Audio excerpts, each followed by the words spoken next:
Morning, Your Honors. As you've already mentioned, my name is Ricardo Sanchez, and I'm here to appeal the denial of my amended motion to vacate because my motion was timely and presented colorable entitlement for relief. I'm relying in the case of Lau, which holds that a motion is timely as long as it doesn't raise any additional grounds for relief.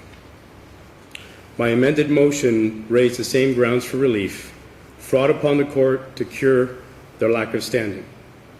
Both motions seek relief under 1.540b3, and both motions allege fraud upon the court. The amended motion specifically alleges that the plaintiff misrepresented to the court that they were in possession of the original note when they were not. The proof that they never possessed the original note is in the different versions of the note that were presented. The fact that there is no note showing the cancellation thereof, and the testimonies of Sharon Harper, Michelle Solinger regarding the practices and procedures of the bank with respect to these loans. And I was granted leave to show some demonstrative evidence. And I have the original of what's on the boards. Would you like to see that or no? Okay. No, counsel. Great.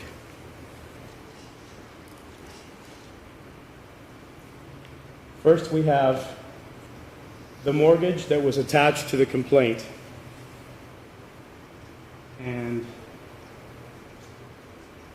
I would like to compare that to the mortgage that was purportedly filed after the summary judgment hearing. Now, if you'll notice, there's an addition of a barcode here that was not present in the original filing, and there are some hole punches covering that in the original filing that somehow moved and came over here. Now, I'm not a forensic expert, but I can understand somebody placing something on a document, even though my understanding is after it's filed, supposedly it's not able to be altered. But how can a hole in a piece of paper disappear and reappear somewhere else? I would surmise that these are different versions of the document. I'll go on to copies of the note. There's page 1 of the note, and there's the one that was filed purportedly as an original after the summary judgment hearing. And again, you'll notice that the hole punches are in different locations on the document. So, in my view, you can't have holes disappear and reappear somewhere else.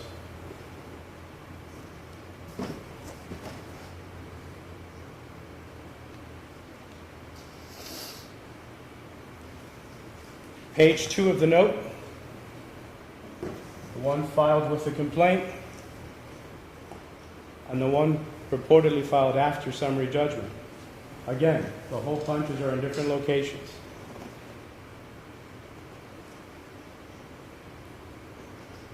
And finally, the most important page of the note is the one that was filed with the complaint, lacked an endorsement.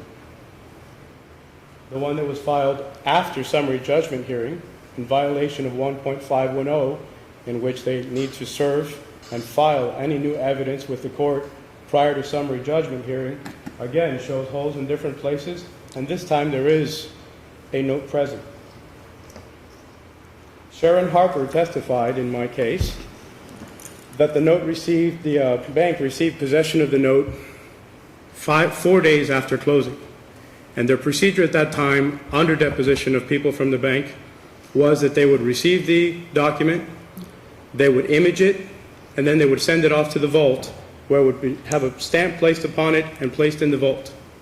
If the original document that was in that vault is what was used to attach to the complaint, then why did it not have an endorsement?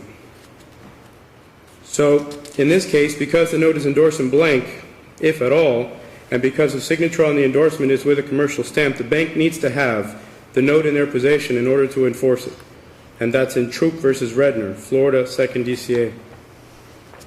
While it is permissible to have a note without an assignment, because the assignment follows the note in equity, the same is not true when you have an assignment of a blank note without having the original. That's Harvey versus Deutsche Bank,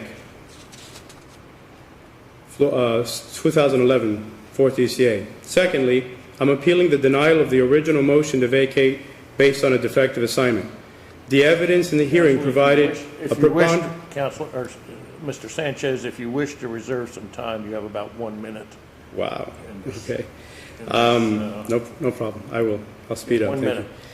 The evidence in the hearing provided a preponderance of evidence that the assignment was effective. The proof was introduced through the testimony of my expert witness, Andrew Venezia, that the assignment was defective because it showed MERS as the assignor instead of the nominee. And Your Honorable Judge Rothenberg, I remember yesterday, was questioning the verbiage of a contract for a malpractice case about being safe kept. So the word nominee can never have the same meaning as the word assignor.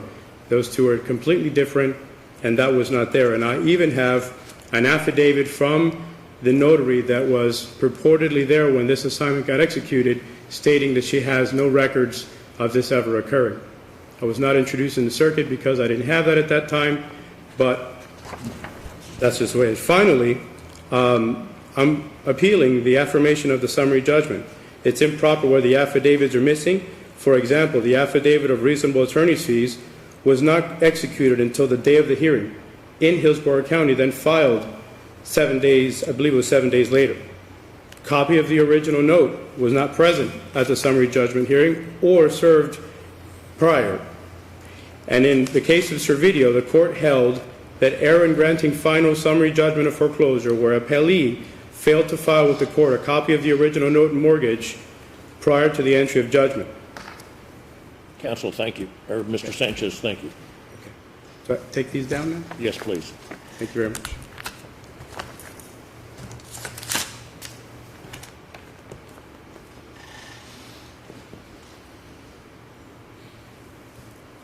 Good morning, Your Honors. May it please the Court, my name is Tricia Gutierrez with Liebler, Gonzalez, and Portuando, representing the Bank of New York Mellon as trustee for the certificate holders identified in the complaint. This is Josh Levine from my office, and he'll be assisting as necessary.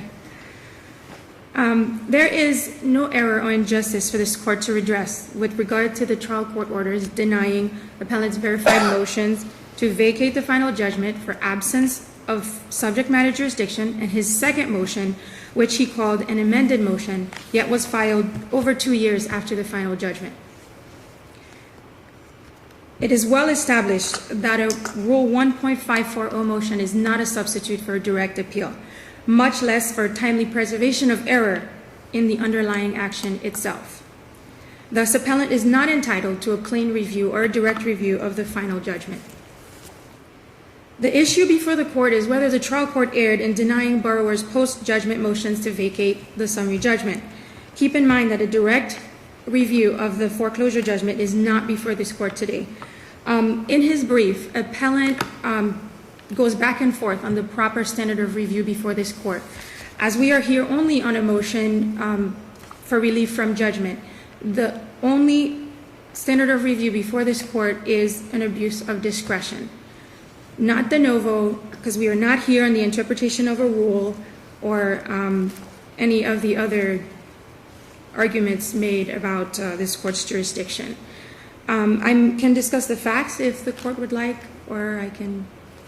You have 10 minutes. If you need it.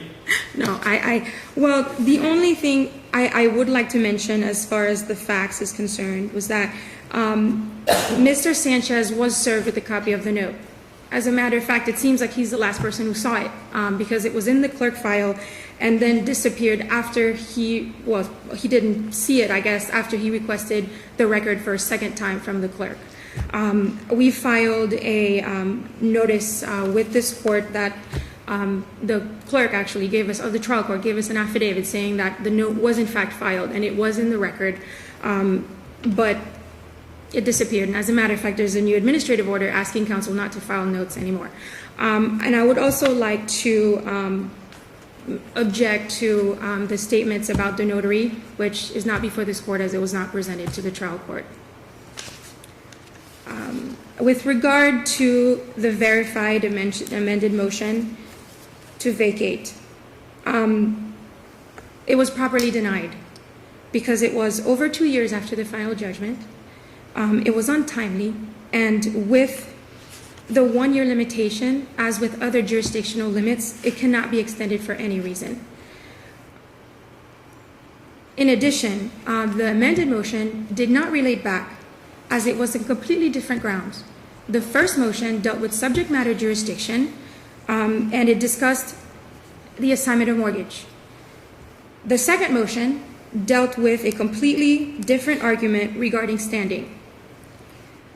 If the court finds that procedurally the second motion is not time barred, then on the merits, Mr. Sanchez did not demonstrate a colorable claim for relief. A final judgment may only be set aside on the limited grounds articulated in 1.540. Included in those grounds are newly discovered evidence and fraud.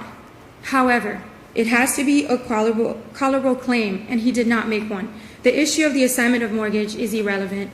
As the second district as he cited in Troop and also in Riggs, an assignment of mortgage is not necessary when we're talking about standing to enforce a note. And so, counsel, you seek affirmance. I'm sorry. You seek affirmance. Yes, I do. Seek affirmance. Thank you. Mr. Sanchez, you have 2 minutes. Thank you, Your Honor. The motion for extension was treated as an answer and ignored by appellee. This is one of the things they allege in their brief. I have 4 fax confirmations of that motion for extension initially being served upon the plaintiff at that time, and a UPS delivery as well. The summary judgment version of the note was not properly served, and there is no record of that in the record. The affidavit of attorney's fees somehow was executed in Hillsborough County the morning of my 8:30 hearing and then filed 6 days later. The 2 versions of the notes defy the laws of physics. I can see how something can be placed on a document, but not where holes disappear and reappear somewhere else. And the non-existence of the original note. This is the first time I've been in any proceeding since this started where the file is actually present. In both of the prior hearings, the file was never in the court, even though I requested the file 3 days prior to the last hearing. And I just want my day in court. I want to be able to have a judge look at the evidence and determine whether somebody is holding a blank check of mine. Because since it's endorsed, supposedly, it's like a blank check. It's like me having written a $700,000 check to pay back a loan, and it's somewhere in the open stream of commerce. How can I be sure that someone else is not going to claim against my note because it's in the open stream of commerce with a check written in blank? As we know, the assignment follows the mortgage in equity. And as Judge Shepard very well articulated in the Rogers case, there was no testimony from anybody except this one person at the bank that had never seen the note, had never inspected the note, which is the same in my case if you review the transcript. As for the banks... Thank you, Mr. Sanchez, you've used your time. Thank you. Thank you. I think the motion should, the ruling should be reversed and remanded. Thank you very much for your time. Thank you, Mr.